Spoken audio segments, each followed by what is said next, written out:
Dos versos 3 a 5. Isaías 44, dos versos 3 a 5.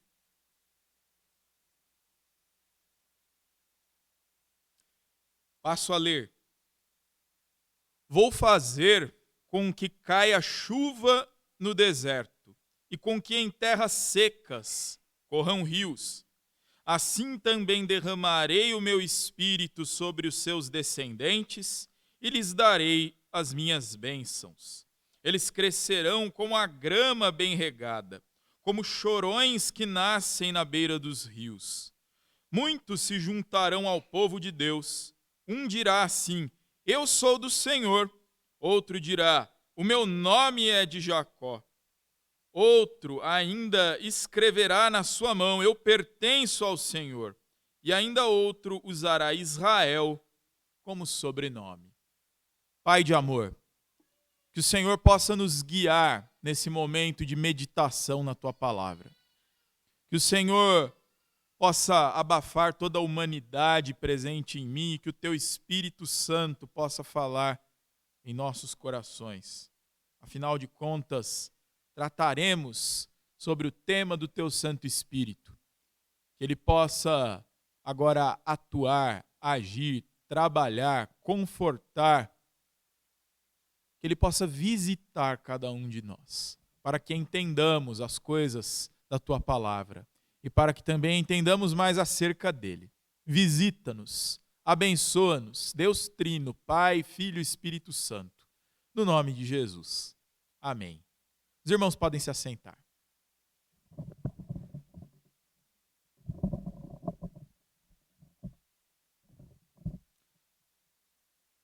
Irmãos, eu quero conversar um pouco com vocês hoje sobre um tema bem especial, aproveitando que estamos no início do mês de maio, que é o mês da comemoração do Pentecoste. Pentecostes, também chamado, que é a festa que nós cristãos celebramos a descida, o derramamento do Espírito Santo, que é descrito lá em Atos capítulo 2. Um momento especialíssimo da nossa história, em que após ascender, após subir aos céus, Jesus faz uma promessa e a cumpre, derramando o seu Santo Espírito. E como nesse mês, como eu disse, comemoraremos o Pentecostes, eu deixarei maiores detalhes para o domingo de Pentecostes, mas eu quero tratar este texto de Isaías com vocês, porque ele fala de uma promessa que Deus fez. 700 anos antes do derramamento do Espírito. Há séculos e séculos antes, o Senhor faz essa promessa, através de Isaías, profeta. Ele anuncia essa promessa, essa profecia, do derramamento do Espírito Santo. E também quero tratar deste tema hoje, aproveitando a série de mensagens que vamos iniciar a partir do próximo domingo. A série chamada Fé em Ação. Não perca a partir do domingo que vem essa série de mensagens. Fé em ação, que só pode ser convertida em ação porque temos o Espírito Santo conosco. Mas afinal de contas, o que é Pentecostes? O que é Espírito Santo? O Espírito Santo surgiu no Pentecostes ou ele sempre existiu? Como que ocorre isso? Quero tratar o tema desse sermão hoje, cheios do Espírito Santo. Irmãos, o contexto desse texto que acabamos de ler de Isaías é um contexto bem complicado. É um contexto de afastamento de Deus, queda no pecado, idolatria, exílio. O povo, por juízo de Deus, sofreu o exílio. Foram levados para outra terra, foram subjugados. Sobretudo ali o povo do norte, que desapareceu praticamente do mapa, mas o povo do reino do sul, de Judá, ficou 70 anos no exílio. E este cenário era um cenário de aridez espiritual. Olha só, aridez espiritual, secura, sequidão, ausência de hidratação espiritual. Quando falamos de corações duros, esse texto usa uma metáfora maravilhosa, usando o deserto e a água como sinais que apontam para o coração humano e para o espírito, respectivamente. O coração humano era como um deserto. O povo pecava, sofria juízo de Deus, não se arrependia. Portanto, o coração desse povo era um deserto seco, com a ausência total de Deus. Mas o Senhor é tão misericordioso que mesmo anunciando juízo, porque o profeta Isaías anuncia juízo, mas mesmo assim ele anuncia também esperança. E essa promessa feita aqui no capítulo 44 é maravilhosa. Derramarei o meu espírito. Derramarei chuvas. Em outras versões dizem assim, torrentes.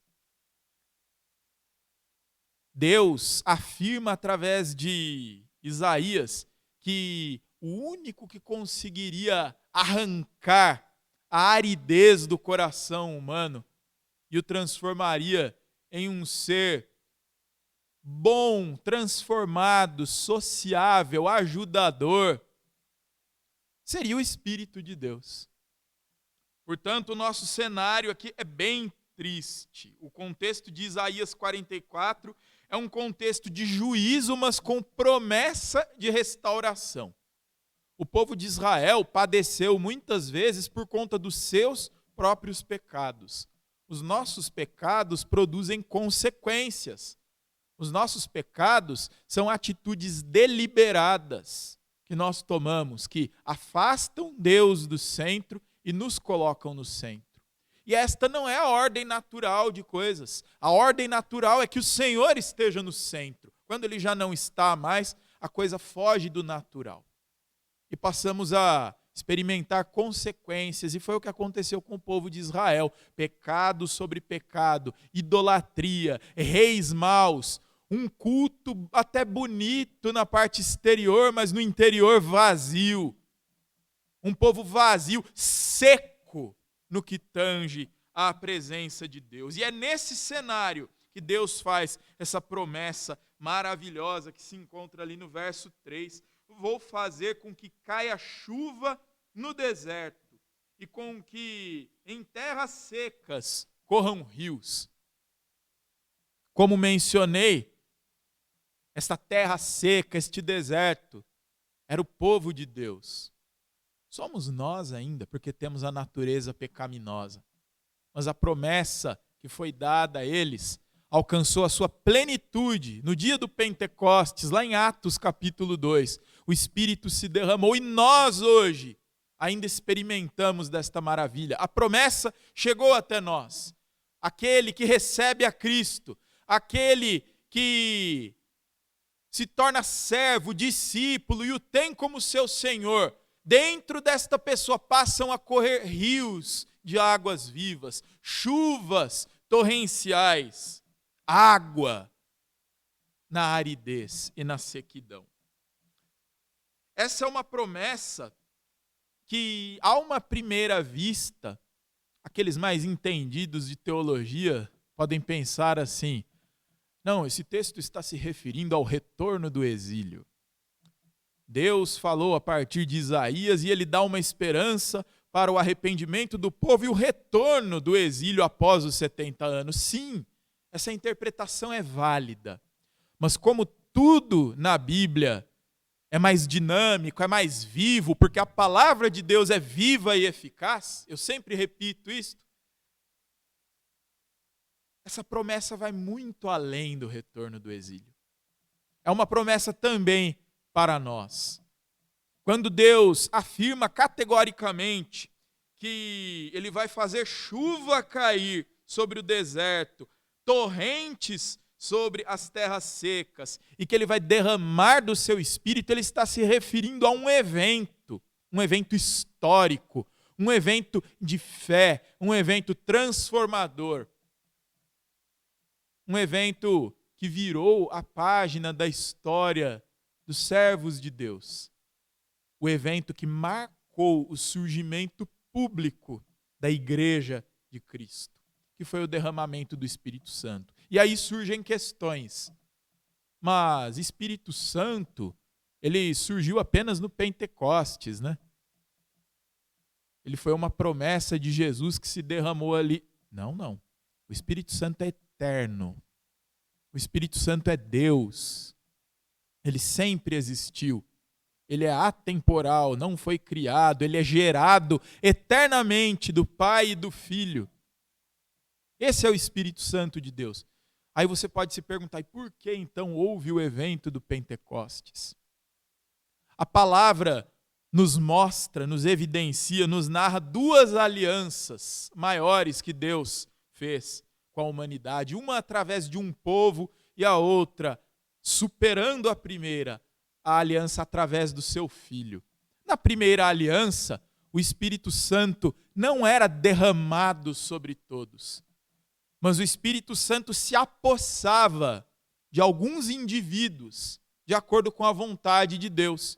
Então, quando Deus escolhia alguém e queria agir através desta pessoa, ele tomava esta pessoa com o seu Santo Espírito. E na palavra podemos acompanhar reis, profetas, servos que foram tomados, cheios do Espírito Santo e que agiram em nome de Deus. A maioria das pessoas descritas em títulos na Bíblia, em títulos de livros, sobretudo dos profetas, tiveram essa experiência. Isaías foi cheio do Espírito de Deus, Jeremias foi cheio do Espírito de Deus, Amós, Joel, Obadias, foram homens que se permitiram usar por Deus e foram tomados, foram cheios, mas eram alguns indivíduos. Em contrapartida, também, quando alguns pecavam e desobedeciam a Deus, o Espírito se retirava deles, como é o caso do rei Saul, descrito claramente nas Escrituras. Mas na segunda aliança, na nova aliança, acontece algo diferente. Na segunda aliança se concretiza essa promessa feita aqui em Isaías. O que nós temos que entender é que em nenhum outro momento no Antigo Testamento se fez uma menção parecida a esta. Usar o Espírito Santo como algo derramado, como água, como torrentes, como muitas águas. Esta foi a primeira vez que uma frase como esta surgiu. E já surge como uma promessa, meio que dizendo assim: haverá um tempo que eu derramarei o meu Espírito sobre pessoas que são como vocês, que são terras secas, são um deserto, são áridas, mas eu vou amá-las e vou derramar sobre elas o meu Espírito. E elas passarão a me pertencer, elas passarão a se chamar pelo meu nome. É isso que o texto aqui está dizendo, apenas em outras palavras eu o digo.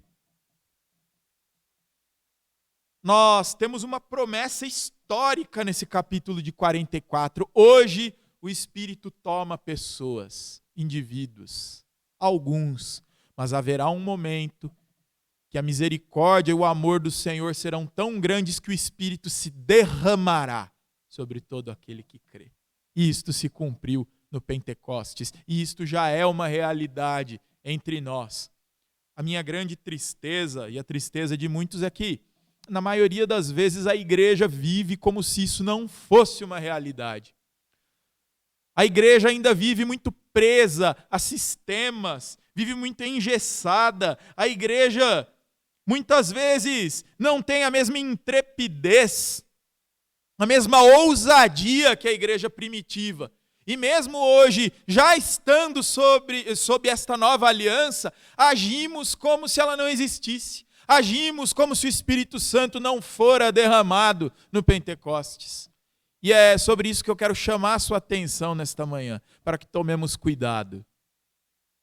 Há poder no nome de Jesus. Jesus fez uma promessa, ele derramou o seu Espírito Santo sobre a igreja tem o Espírito Santo, temos este Espírito maravilhoso agindo, convencendo, convertendo, acolhendo, amando, apoiando, e devemos viver convictos desta realidade, que muitos têm esquecido, ou, como a gente viu hoje cedo na escola dominical, muitos têm usado esta realidade para extrapolar, ou com alguns excessos que não tem base bíblica nenhuma. Mas o Espírito Santo foi derramado. O poder dele nos é prometido, nos é garantido se nós o buscarmos, se nós nos convertermos, se nós nos arrependermos e vivermos de fato como igreja. Essa promessa, meus irmãos, de Isaías 44, portanto, ela vai muito além de épocas de retorno de exílio. Ela se consumou no derramamento do Espírito Santo. E ela antecipa algo que ocorreria alguns séculos depois, mas já tratando como uma realidade. Sempre quando Deus tomava um profeta e este profeta falava de coisas do futuro, ele já as tratava como uma realidade. Isaías tem uma linguagem maravilhosa porque ele tratou isto como real, porque é real, como derramamento, porque foi derramamento. O Espírito tomou os primeiros discípulos que encheram-se de ousadia pelo poder desse mesmo Espírito e falaram das grandes obras de Deus, glorificaram a Deus, e a igreja surgiu vitoriosa, mesmo em meio a tantas lutas lá no primeiro século. Hoje, talvez, nós, no nosso contexto, que tenhamos menos lutas, mas esquecemos do Espírito Santo. Que Deus possa nos ajudar em relação a isso. Como ideia central desse sermão, eu quero tratar com vocês que o Espírito Santo, ele é a resposta de Deus para a secura espiritual humana.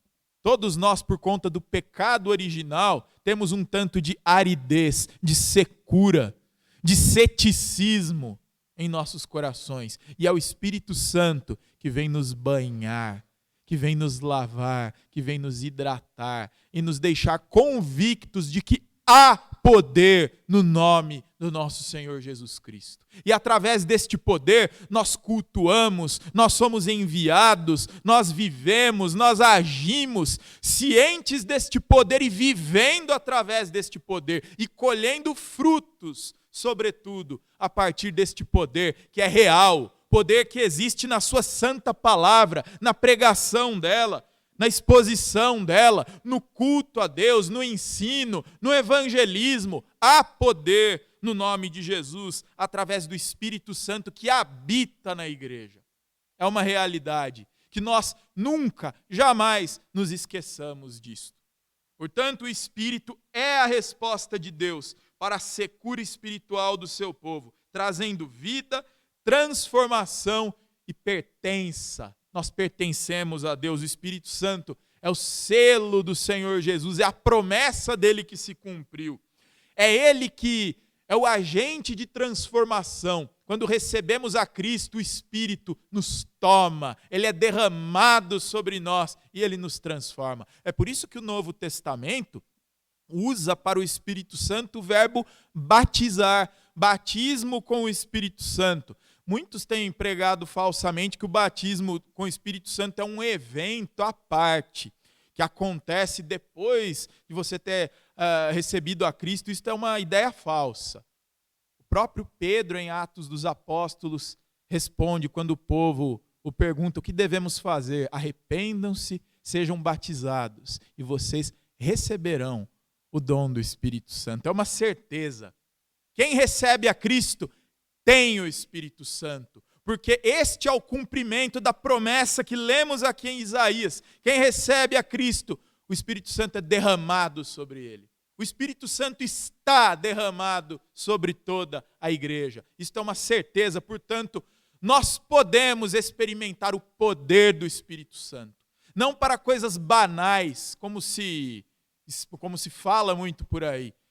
Nós podemos fruir, experimentar o poder de Deus a partir de transformação de vida, arrependimento, mudança total, vida em santidade, vida em comunhão, suportando-nos uns aos outros e fazendo a diferença, testemunhando neste mundo tão complicado em que vivemos. Este é o poder do Espírito Santo que está hoje na igreja, que nos foi dado como promessa de Jesus. Ele nos dá vida, transformação e pertença. Vida, porque o Espírito é o sopro de Deus que nos deu fôlego. Isso está lá desde o Gênesis. O Senhor soprou o seu fôlego de vida em nós.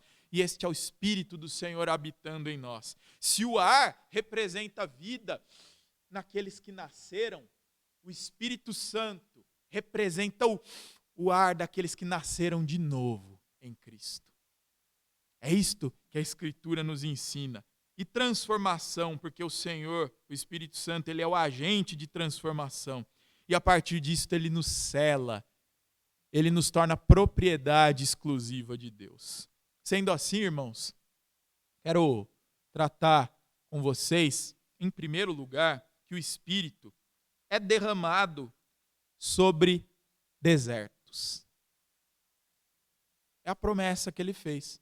Em outras versões, você pode ler o seguinte: o Espírito Santo será derramado sobre os sedentos. Quem habita no deserto tem sede. Deserto tem ausência de água. Deserto é seco. E a promessa que o Senhor faz a partir de Isaías é que vou fazer com que caia chuva no deserto, chuva sobre quem está sedento, e com que em terras secas corram rios.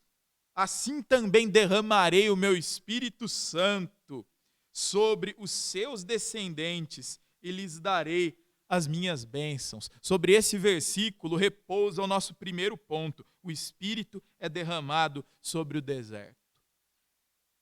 A imagem de água simboliza vida, renovação e refrigério. Em toda a Escritura, a água é usada nesse sentido. E no Novo Testamento, a água é usada para simbolizar o Espírito de Deus. E aí eu te explico aquilo que eu disse há pouco tempo. Por que no Novo Testamento temos a figura, temos o verbo batizar para tratar do Espírito Santo? Se você pegar a raiz do verbo em grego, ebaptizo, significa derramar. Ou então, mergulhar. Ela tem os dois significados. Não é só o último, são os dois. As pessoas que lavavam a mão na purificação, o verbo é ebaptizo. E aqueles que mergulhavam também era ebaptizo. Significa lavar, cobrir com água. E quando o Espírito Santo se derrama, ele cobre o seu povo. Por isso que nós, ao recebermos Jesus, somos batizados publicamente na água, mas também batizados pelo Espírito Santo, porque ele se derrama sobre nós. A água, em toda a Escritura, simboliza vida. Por quê? Porque as plantas buscam a água pelas raízes, e ao acharem água, elas têm vida. Olha que coisa maravilhosa. Em outras promessas bíblicas, aquele que confia em Deus vai ser como uma árvore muito bonita cujas raízes vão achar água. E a água da vida. Isso a gente vê em Jeremias, isso a gente vê lá no Salmo 1. Essa comparação existe e muito na Bíblia. Então a água da vida, ela também dá renovação. Quando você quer renovar uma planta ou atenuar a sua secura, o que você faz? Você rega. Então, além de se derramar sobre nós e criar raízes em nossas vidas, em Deus, o Espírito Santo também nos rega, nos renovando dia após dia. O Espírito Santo se derramou quando recebemos Jesus e ele encontrou raízes em nós. Após isso, dia após dia, ele vai nos regando, nos ajudando, nos dando uma parcela do seu poder e nos levantando a cada dia. A ação do Espírito Santo é constante. Se a água é vida e renovação, ela também é refrigério. O que acontece com a chuva? A chuva cai para trazer refrigério e tudo se renova. O solo fica verdinho. Quando a gente passa por um momento de dificuldade ou de queda no pecado, e quando clamamos pela ajuda de Deus, o Espírito vem como uma chuva, como uma torrente, e a gente volta a produzir frutos. A gente recebe refrigério. Esse é o Espírito Santo de Deus. O povo estava espiritualmente seco, e Deus prometeu saciar essa sequidão. Assim como em Jesus, né, a gente consegue salvação, porque a gente não pode se salvar, a partir do Espírito Santo a gente consegue satisfação, porque nós não conseguimos nos satisfazer. Se você tirar o Espírito Santo e tentar se satisfazer com as coisas desse mundo, você vai morrer no pecado. Mas o Espírito Santo até isso nos ensina. Ele nos ensina como nos satisfazer em Deus. Do seu interior, diz o Evangelho de João, fluirão rios de água viva daquele que tem o Senhor. O Espírito Santo faz brotar esse rio em nós. Ele a cada dia confirma o caráter de Cristo em nossos corações e encontra essas raízes. E em Atos 2, o Espírito é derramado sobre a igreja. A promessa começa a se cumprir fielmente, plenamente. Pessoas amedrontadas, pessoas escondidas, pessoas cheias de receios, ficam cheias de ânimo, cheias de fulgor, ficam ousadas, recebem o Espírito e saem, falando até mesmo ou dando-se a entender em outras línguas. Olha que milagre maravilhoso. Todos ali naquele momento, naquela praça, ouviram o Evangelho, a glória de Cristo através de bocas de pessoas simples, que nem a sua própria língua falavam direito. Olha que coisa maravilhosa, mas isso nós vamos ver no dia de Pentecostes. Mas o importante é que essa promessa se cumpriu. O Espírito foi derramado, a página da história virou. Onde há humanidade, há pecado, e onde há pecado, há sequidão, há aridez. E foi para essas pessoas que Deus fez essa promessa em Isaías. Derramarei água sobre o deserto, sobre o sedento. Derramarei o meu Espírito sobre os seus descendentes, sobre a sua posteridade. Os descendentes desse povo geraram Jesus, e Jesus abriu as portas a todos nós. Essa promessa também é para nós. Nós também estamos experimentando bênçãos dessa história e dessa promessa. É por isso que hoje nós somos organizados como igreja evangélica, protestante, presbiteriana, independente nessa cidade, porque ouvimos o evangelho de pessoas que também ouviram, e a gente vai rebobinando a história e nós chegamos aqui nessa promessa. O Senhor é maravilhoso, Ele cumpre todas as suas palavras. Hoje, temos o Espírito Santo como igreja, aleluia por isso. E se o temos, é porque esta promessa foi cumprida, porque o Espírito desceu, nos derramou. Portanto, igreja, temos poder, anunciemos o Evangelho, vivamos o Evangelho, reconheçamos o poder que há nestas palavras, porque o Espírito Santo está conosco para transformar a sua vida, o seu lar e tantos quantos cruzem o seu caminho. Essa promessa é maravilhosa. O Espírito é derramado sobre quem reconhece a sua necessidade. Nós todos aqui precisamos reconhecer que somos humanos, pecadores, falhos e que há aridez em nosso coração. Se nós reconhecemos, Ele vem e derrama o seu Espírito sobre nós. Ele nos dessedenta, Ele nos hidrata, Ele se derrama, Ele procura raízes e Ele nos dá refrigério dia após dia. Então, irmãos, o Espírito Santo é derramado no deserto. Em segundo lugar, o Espírito derramado produz vida e crescimento. Isso está lá no verso 4. Vamos ler novamente o verso 4. Ele diz assim: eles crescerão como a grama bem regada, como chorões que nascem na beira dos rios. Olha que coisa linda. Chorões são aquelas vegetações pendentes para baixo que nascem geralmente nas beiras dos rios. Porque elas têm água fácil, as raízes encontram essa água. E o povo de Deus, que tem o Espírito de Deus, é comparado a essas vegetações, a árvores plantadas em lugar bom, bem regadas, bem hidratadas. Brotarão como erva. Isso significa o crescimento da igreja.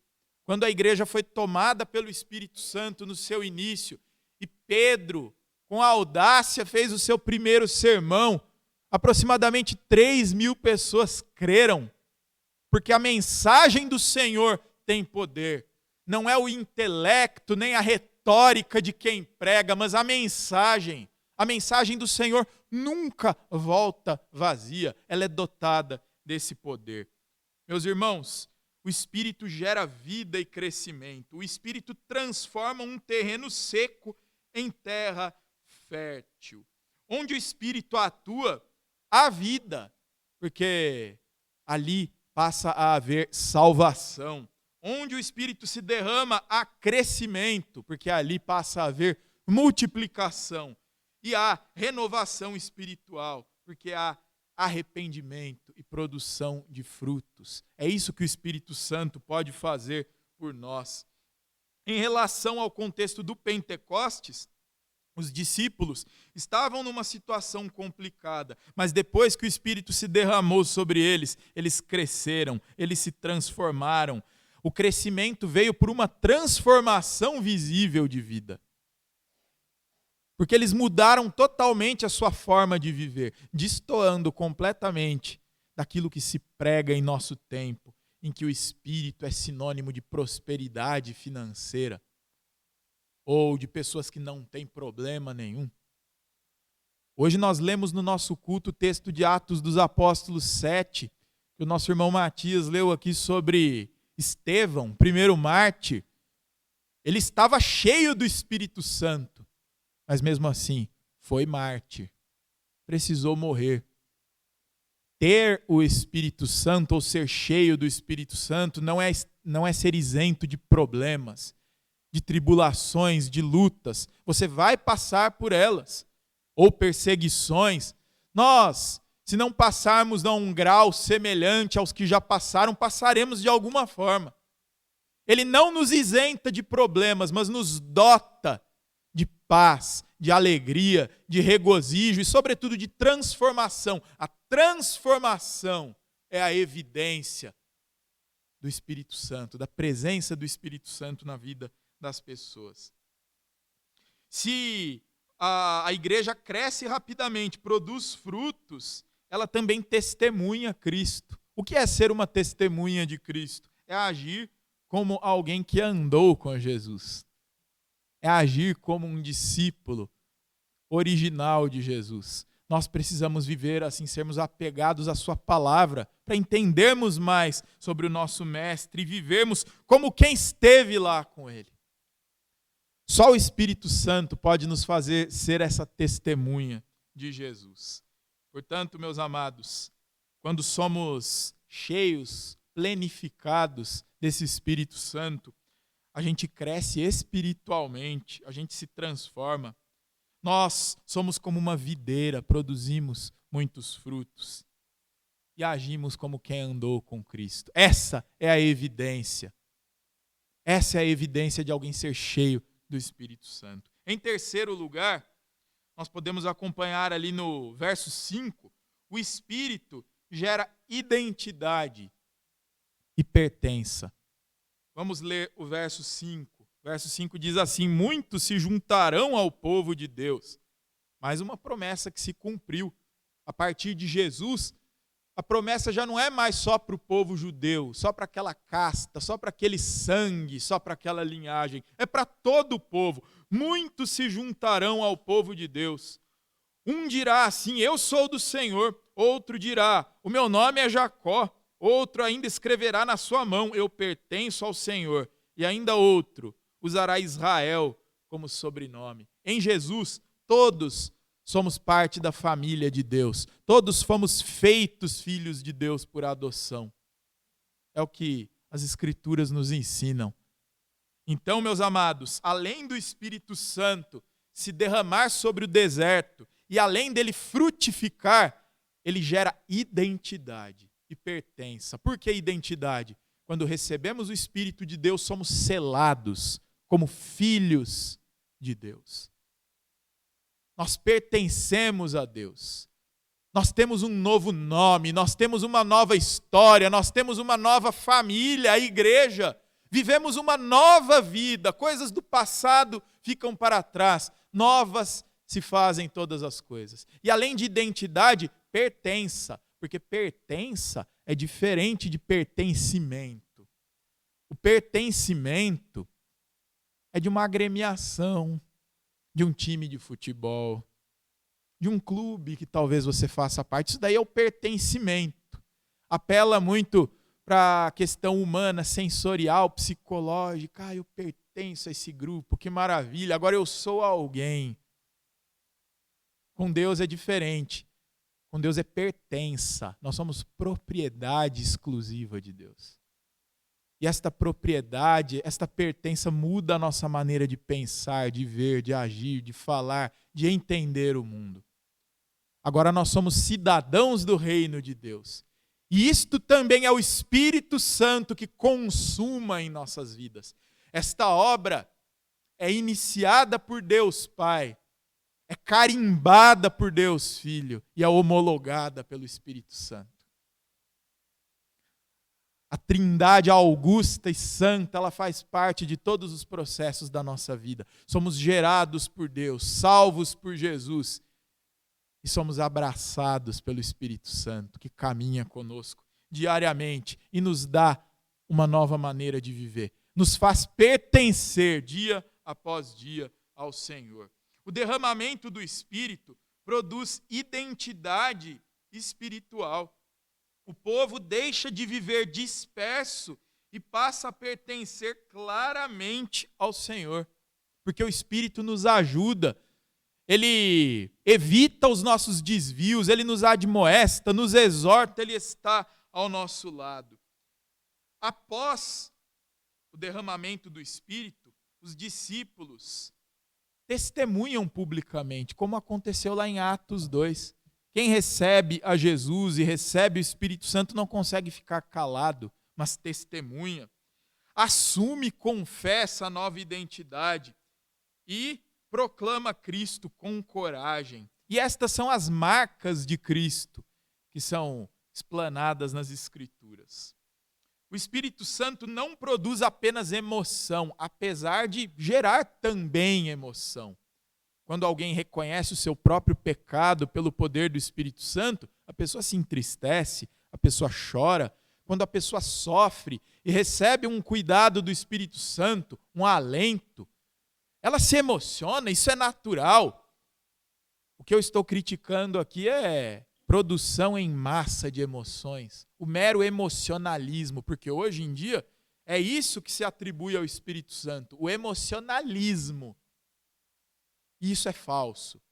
Espírito Santo transforma, Espírito Santo liberta, Espírito Santo vai muito além dos arrepios e das lágrimas. Ele vai para a vida concreta.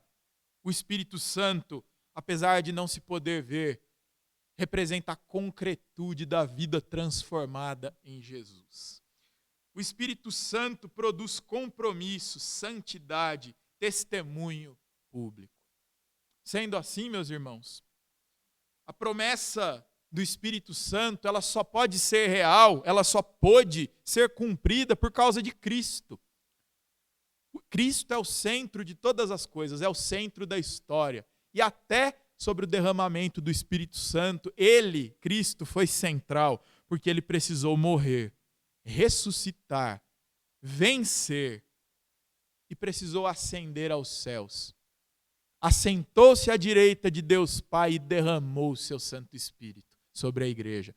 Eu vou, mas vocês vão ficar com aquele auxiliador.